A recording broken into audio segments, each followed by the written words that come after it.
Hello friends, ಬರೋಬ್ಬರಿ 18 ವರ್ಷಗಳ ಬಳಿಕ RCB ಈ ಬಾರಿ ಕಪ್ಪನ್ನು ಹೊಡೆದಿದೆ. ಅದನ್ನು ಕಂಡು ಎಲ್ಲ ಅಭಿಮಾನಿಗಳು ತುಂಬಾ ಖುಷಿಪಟ್ಟಿದ್ದಾರೆ.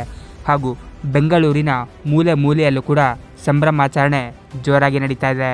ರಾತ್ರಿ ಇಡೀ ಬೈಕ್ ರ್ಯಾಲಿಗಳನ್ನು ಮಾಡುತ್ತಿದ್ದಾರೆ. ಹಾಗೂ ರೋಡಿನಲ್ಲಿ ಡಿ ಬಾಸ್ ಅಭಿಮಾನಿಗಳು ಜೈ RCB ಎಂಬ ಘೋಷಣೆಗಳನ್ನು ಕೂಡ ಕೂಗುತ್ತಿದ್ದಾರೆ. ಇದು ಕೇವಲ RCBಯ ಗೆಲುವಲ್ಲ, ಕನ್ನಡಿಗರ ಗೆಲುವು ಅಂತಲೇ ಹೇಳ್ಬೋದು. ಇದಕ್ಕೆ ಹಲವಾರು ಪ್ಲೇಯರ್ಗಳ ಪರಿಶ್ರಮ ಇತ್ತು. ಅದಕ್ಕೂ ಹೆಚ್ಚಾಗಿ ಅಭಿಮಾನಿಗಳ ಸಪೋರ್ಟ್ ತುಂಬಾನೇ ಇತ್ತು. ಡಿ ಬಾಸ್ ಅವರು ಕೂಡ ಈ ಮ್ಯಾಚನ್ನು ನೋಡಬೇಕು ಅಂತ ಹೋಗಬೇಕು ಅಂತ ರೆಡಿಯಾಗಿದ್ರು. ಆದರೆ ಕಾರಣಾಂತರಗಳಿಂದ ಅವರು RCB ಮ್ಯಾಚ್ಗೆ ಬರಲು ಸಾಧ್ಯ ಆಗಲಿಲ್ಲ. ಆದರೂ ಕೂಡ ವಿರಾಟ್ ಕೊಹ್ಲಿ ಅವರು ಕಪ್ ಗೆಲ್ಲುತ್ತಿದ್ದಂತೆ ಡಿ ಬಾಸ್ ಅವರನ್ನು ನೆನಪಿಸಿಕೊಂಡಿದ್ದಾರೆ. ತಕ್ಷಣ ಕರೆ ಮಾಡಿದ ವಿರಾಟ್ ಕೊಹ್ಲಿ ಅವರು ಡಿ ಬಾಸ್ ಅವರ ಬಳಿ ತಮ್ಮ ಖುಷಿಯನ್ನು ಹಂಚಿಕೊಂಡಿದ್ದಾರೆ.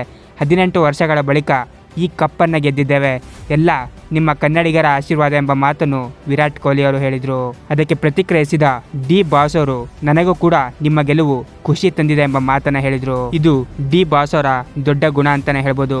ಇದರ ಬಗ್ಗೆ ನಿಮ್ಮ ಒಪಿನಿಯನ್ ಏನು ಕಾಮೆಂಟ್ ಬಾಕ್ಸಲ್ಲಿ ತಿಳಿಸಿ.